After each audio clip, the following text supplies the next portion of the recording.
હારીજમાં ગૌશાળાના લાભાર્થી લકી ડ્રોના નામે છેતરપિંડી થાય તે પહેલા જ પાટણ એલસીબીની ટીમે દરોડા પાડ્યા અને 11 જેટલા સંયોજકની ધરપકડ કરી છે। મહત્વનું છે કે શ્રી કૃષ્ણધામ ગૌશાળા સેવા સમિતિ દ્વારા લકી ડ્રો યોજાયો હતો, જો કે લકી ડ્રો યોજાય તે પહેલા જ પાટણ એલસીબીએ કાયદેસરની કાર્યવાહી કરી છે। એલસીબી પોલીસે લકી ડ્રો સંચાલકની અટકાયત કરી હારીજ પોલીસ સ્ટેશને ફરિયાદ નોંધી આ પહેલા આયોજકો દ્વારા લકી ડ્રોના નામે ઠગાઈ કરવામાં આવી હતી, જેના આધારે તેઓ ફરી ઠગાઈ કરે તે પહેલા ઝડપાઈ ગયા છે।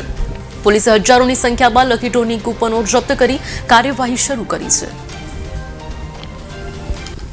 એલસીબીના પોલીસ ઇન્સ્પેક્ટર શ્રી રાકેશ ઉનાગર સાહેબ અને તેમની ટીમ ગઈકાલે હારીજ વિસ્તારમાં પેટ્રોલિંગમાં હતા। દરમિયાન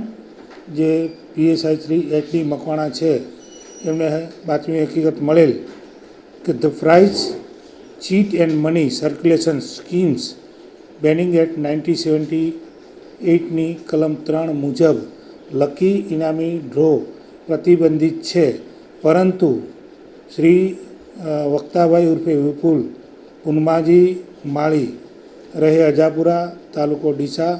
જિલ્લા બનાસકાંઠાવાળાએ પોતાના 11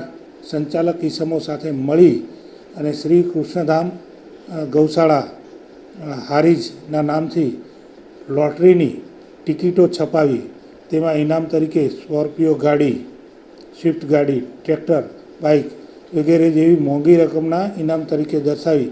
એક ટિકિટ રૂપિયા 399માં વેચી જે લકી ડ્રો ગઈ તારીખ 28 ફેબ્રુઆરીનો થવાનો હતો તે વખતે એલસીબીના પીએસઆઈ શ્રી હાર્દિક મકવાણા સાહેબે ત્યાં રેડ કરી અને